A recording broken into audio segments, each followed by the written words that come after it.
বান্দা বলবেন, আল্লাহ আপনি তো রব, আপনি রব্বুল আলামিন, আপনি আবার কিভাবে অসুস্থ হবেন? আপনি কিভাবে অসুস্থ হবেন?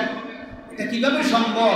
কেউ যদি অসুস্থ হয়ে যায়, অসুস্থ ব্যক্তিকে দেখতে যাওয়া এটা মুসলমানের উপরে হক।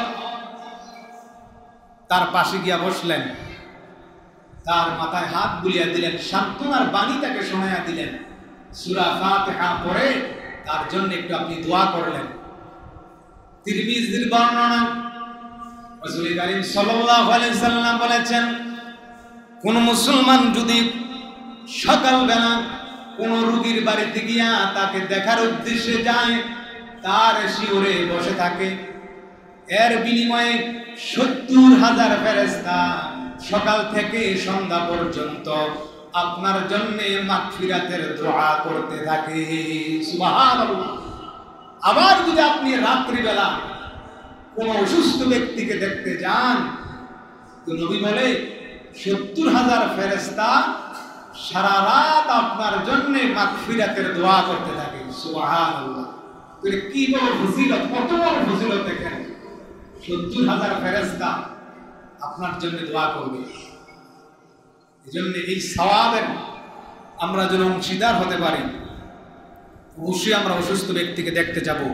মুসলিম শরীফের মধ্যে আসছে, রাসূল কারীম সাল্লাল্লাহু আলাইহি সাল্লাম বলেন, আল্লাহ তাআলা হাসর ময়দানে তার বান্দাকে লক্ষ্য করে বলবেন, হে বান্দা, আমি অসুস্থ ছিলাম, তুমি তো আমাকে দেখতে আসোনি।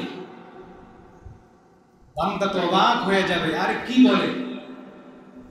বান্দা বলবেন, আল্লাহ আপনি তো রব, আপনি রব্বুল আলামিন, আপনি আবার কিভাবে অসুস্থ হবেন?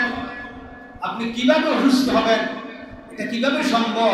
তো আল্লাহ তাআলা বলবেন, বান্দা তোমার এলাকায় তোমার আত্মীয়র মধ্যে অমুক ব্যক্তিটা অসুস্থ ছিল, যদি তুমি তাকে দেখতে যাইতা তাহলে ওইখানেই আমাকে পেয়ে যাইতা। সুবহানাল্লাহ।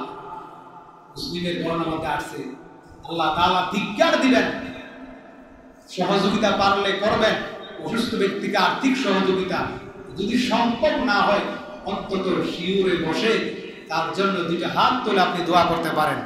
আমরা অবশ্যই এটা পালন করার চেষ্টা করব।